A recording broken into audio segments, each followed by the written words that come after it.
Hi everyone, thanks for watching our channel. So you've been with us during the recovery of USS the Sullivans, and now we are rehabbing and decontaminating, and thank you for all of your interest, your subscriptions. Ring the bell, subscribe, leave comments, and I hope you enjoy this video. Yeah, Jerry, explain a little bit this huge... It's a switchboard? Yeah, it's a switchboard. It's a patch panel, but instead of having to plug cables in and patch things, you've got it already cabled up. These are some of the radios that are cabled, and then they're switching them over, like here to CIC. You know, into different parts of the ship. So you got the bridge, you got CIC, flag bridge, some other places. So this is where they patch things in. And then noticing here, these seem to be transceivers, so for air circuits versus long-haul HF type things. Okay. But that's our 1051s. That was one of the mainstay receivers on board in this era, and that's why I had so many radio men on board. Well, how about that? Hi everyone, Shane Stevenson, Director of Museum Collections and Curator here at the Buffalo Naval Park. Camera's being held by Bill Abbott, our Director of Operations, and we are here with Jerry. Hello, Jerry. How's it going? Good. I'm reminiscing. I'm a crew member from CLG5, USS Oklahoma City, 50 years ago. Yes. 72 and 73 I served on board.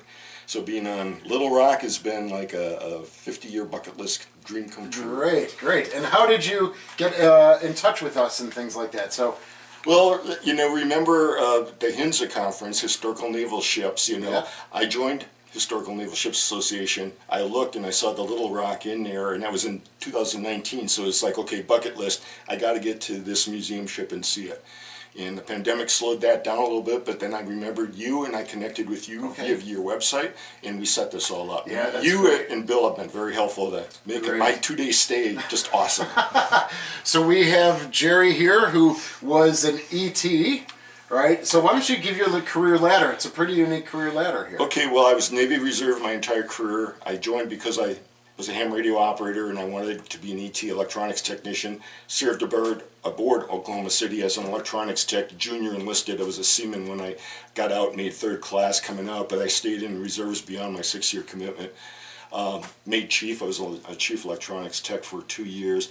But then I was given the opportunity for a commission, direct commission, and I had got my college degree, which was my plan for coming in the first place, and gave me another 30 years. So I retired out about 9 years ago as a rear admiral lower half.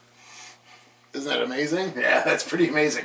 And your experience on the Okie City was during the Vietnam conflict. Right. It was a 7th Fleet flagship. Yeah. And it was the last offensive operations. I mean, there's patrolling, there's naval gunfire support, but we actually, from April through around November, December, we were on offensive operations, and primarily north of the DMZ, which was breached in April, and we were firing off North Vietnam. Great. So we are in Radio Central, which is here on board Little Rock, right in the center line of the ship.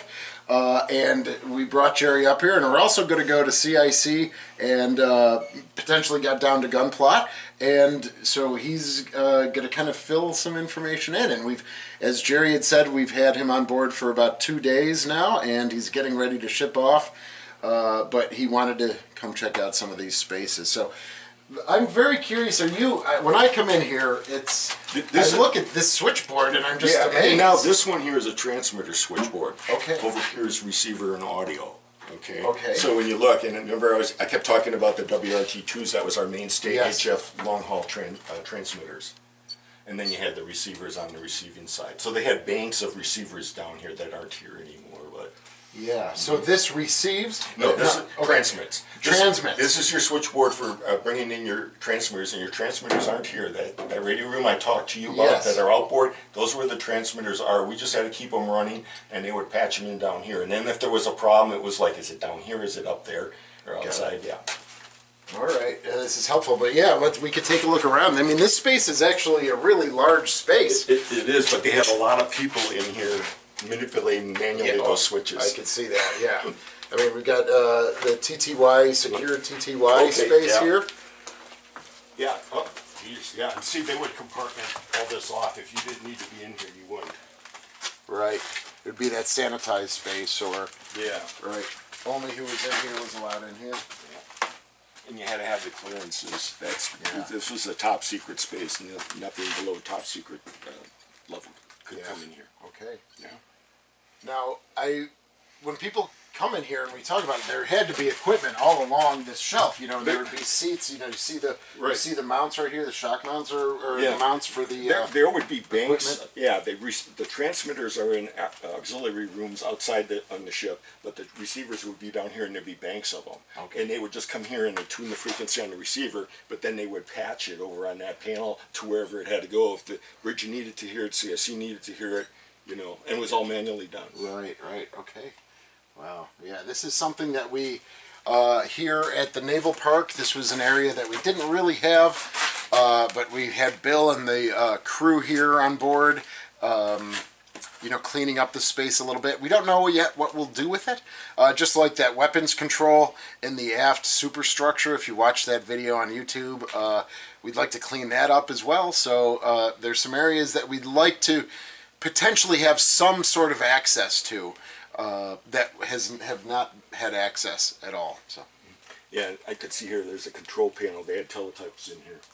yeah, So they were manually ripping stuff off. You know. yeah, right here. Yeah, see that control there? Yeah, teletypewriter. So again, just like CIC, you send the information where you need it, and at that time it was all paper. You know? Yep, right. Print it off, rip it off, hand it to somebody to read. Right. Okay, we'll head down to CIC now. Well, that's why. Yeah, that's what I got to get that into my head. It's a switch panel, but you know, and I'm not kidding you. I saw patch panels where you actually had cords and stuff. Like the old timey. Well, like here. Oh yeah, right. That's a patch panel here, so you know you would you'd have have wire. Yeah, you'd have cords, and you'd have to. Yep, exactly. Like in the olden days, and you watch film, you know, there's the women at the switchboard kind of moving. That's exactly what it is. Yep. And so think. Don't get angry, everybody. It's just my way of. World War II. I mean, there could just be stuff stored in here Yeah, from other parts of the ship, Yeah, you know. I don't know what kind of piece of equipment that is. I mean, they had some calibration type equipment to help calibrate signals and circuits. All right. All right, now we'll head down to CIC and Gunpla, so follow us. Hello again, everyone. So after just coming down, we were on the 01 level, coming all the way down to now we are on the first platform. All right, so we got down here, again with Jerry, Rear Admiral, served on the Okie City during the Vietnam conflict, and we are now in CIC. So one of the things, this was on my curator tour, and it was not energized, it was dirty, it was smelly, and we had some volunteers that had finally been able to get down here, and then they said, let us help you clean this up. Awesome. So they got it re-energized, they cleaned it up, they got some steel, you know, for some holes in the deck that were around, and, you know, so people can just straight walk through. But, yeah, Jerry, feel free to roam around, just kind of talk, and, you know, whatever you are. Yeah, I mean, if you look over there at that board, all I remember was, you know, darkened lights. Yes. When this thing was fully crewed, and guys on the other side with sound-powered headphones on, writing backwards. Yeah. And continually updating the information they were putting up there. And then, you know, there were teletypes around down here, so I spent a little time. I was a teletype chaser, essentially. I'd pull something off a teletype, give it to an officer who needed it, and then go back into my station for, you know, and did that for 12 hours on, 12 hours off. Wow. Yeah. So, you know, all manual. There seems to be a lot of confusion as to what was here. This must have been you know, maybe a chart table or something of some sort, but people can't really seem, even people that work down here, you know, have a hard time remembering what specifically would have, this stanchion would have been attached to. See, I remember some of these rooms, we had electronic warfare technicians off on the side. They were monitoring signals from other, you know, enemy signals, essentially, whether it was airborne or, and mostly airborne, but if it was surface as well. And they would pass that information in here, again, for, you know, if you had to engage, you needed a fire control solution. Those guys were providing the initial signal. Yes.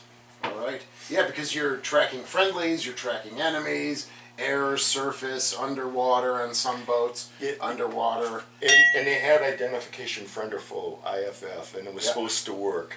And it's only as good as a human at reading the information. So we had a MiG run at our ship, and he initially identified it as a friendly. Oh boy. And it was coming off the coast, so it's like, well, if it's coming off the coast, it's probably not a friendly. Right. It took a little while, but the MiG did run on us. Okay. And we lucked out because it did drop a bomb, but the bomb exploded in the water off of the ship. Oh wow, and in the Okie City. Okie City during February of '72, and we lucked out because we didn't get a direct hit, but one of our destroyers did, and it took out their aft gunboat. But as luck would have it, during the mission we were on a gunfighting mission, 2 destroyers and our cruiser Oklahoma City.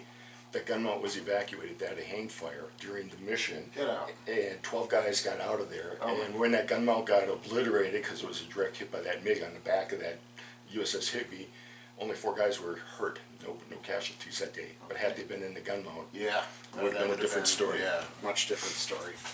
Yeah, and this is a flagship like the Okie City. Yeah. Was able to, through the NTSB, was able to track information coming from other ships as well. Are you familiar with that? Kind of like a network of A network, passing, an early Wi-Fi. early network passing information. You know what we have. That's how the Navy extends. You know, if you have like a carrier group and then you have the smaller cruisers and destroyers around, that's your network of sensors out there to protect. You know, early detection, if you will. Yeah. That's why the Navy had so many destroyers and destroyer escorts. They were expendable. You know, they were the first line. If they saw something, you know, their chance of survivability might not be as good, but if they protected the carrier or the larger ships, they did their job. Yeah, very nice. Yeah, so as you can see, when I bring people down here, there's a lot of cannibalization that's gone on. We don't know, now we know that when we head down to Gunplot, that some of the computers were taken, we think, for the USS Wisconsin in 87, 88, when they were bringing it back. Yeah, when they revamped it. Yes. Yep, exactly. But, so I don't know if they would have taken parts out of here during that same time, or if it was just the stable elements and the computers. I know they updated the weapon system, some of the communication system. I'm not sure about like the radar type systems. You might, if you know, those are old and reliable, right? You know, and if they were still manned with all the people that could operate them, they didn't need to upgrade, technology at the time. I mean, they were putting Tomahawks on those battleships. That was a big upgrade. Yeah, that's 16-inch guns and Tomahawks. Yeah, that's right. All in one package. Cool. That's cool. Yeah, I see the radar repeaters and that. You know, and I still remember everything was darkened in that, and just we got the one red light there, you know, but it would be and again you see, you know, this stuff written on the other side backwards. Seeing it, you know, that I'm glad I never had to do that. So watching those guys with the headphones, you know, and all of a sudden something gets erased and they're writing backwards, and it's like it's a skill. And they practice it. It's something you see in the movies, but they were doing it in 72 and 73. So. Yep, some things are just reliable enough to never change. They work. Yeah, they work. If you got the manpower. All right, let's head down to Gunplot, right? So the same with those guys that worked on the CIC, they also came down here to Gunplot and, again, re-energized everything. They cleaned all of this up. Now, for the astute eye, this area was flooded while the ship was coming here from Philadelphia because they had to get it under some bridges. Oh. So they cut the mainmast in half. I read about that. And then they even still had to do a little flooding. To lower it. To lower it down a little bit. And so there is some areas where you can still see the water line. Right? I'll be darned. So, you know, very keen eyes can pick up on that. But this is the Mark I for the 5-inch. Right, as you can see, they also were able to get those steel plates there for the holes. That would have been where the stable element was for the Mark I 5-inch gun.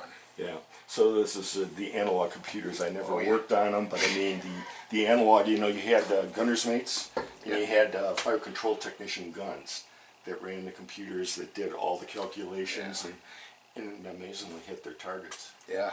And this it comes down from the gun directors, the Mark 37 and then the Mark 34, Mark 37 for again, this. the early manual networking. Yeah, right. Very analog, as you said, Jerry. So in here is what's left of for the 6-inch turret. And again, now we've got this huge switchboard here, this electrical panel. You know, this is electromechanical, you know, because of the analog nature of things, so. Yeah. I mean, it's just, I know, I mean, it's cool, it's colorful, they cleaned it, it looks It's as best awesome. as it can, but... Yeah. I guess the one thing to think about the interior communications on board a ship like this and how critical it was, you know, to be able to share any information from any place within the ship itself. Right. And that was a rating all to itself. Interior communication electricians, you know, maintained that equipment. Mm-hmm. Yeah, and I think that gets to the complexity of these ships. Very much Right, so. and just the amount of people, as you set up in Radio Central, just the amount of people that were needed to be, And and down here in NCIC, I mean, that's why you have 1,200 man crew. right. They Where were today here you to can clean a have, ship. right, Well, today they're 300, but, you know, Right. not even 400 because of the automation. yeah, So. yeah. The new USS Little Rock, the the LCS. LCS 9, and others like her in that class have 79 or 85 or something. And like they that, don't I need think. it. They only need 55 to get underway. They actually manufactured those north of where I live in Wisconsin. Oh, yeah, Yeah, yes, Marinette. that's right. Yes, Yeah, that's right. exactly. So I went through the USS Milwaukee LCS Oh, yeah. launching in Marinette, and then 2 years later they commissioned it in Milwaukee. Mm-hmm. So. Well, Jerry, it's been an absolute pleasure Thank having you. you on board. Well, you know, Absolutely. you're bringing back memories. So, Good. You know, I'm glad I can. You know, you're taxing my memory, but it's all coming back. Like I tell people, great. I remember stuff from way back, but not so much the current stuff. So that's the aging process. That's right. Long-term memory is great. Yeah. Short-term, maybe not so much. No, that's great. Thank you for your service and your sacrifices for all of your years in. And thank you for watching. And we go ahead. And Bill, thanks for being the camera guy, and you know, and your hospitality. I mean, you know, my time on board and just letting me kind of roam the ship, if you will. Yeah, absolutely. I kind of knew what I was looking for, and then some things changed, some things stayed the same. But it was a good experience. Yeah, those sister ships. That's it. CLG4 and CLG5.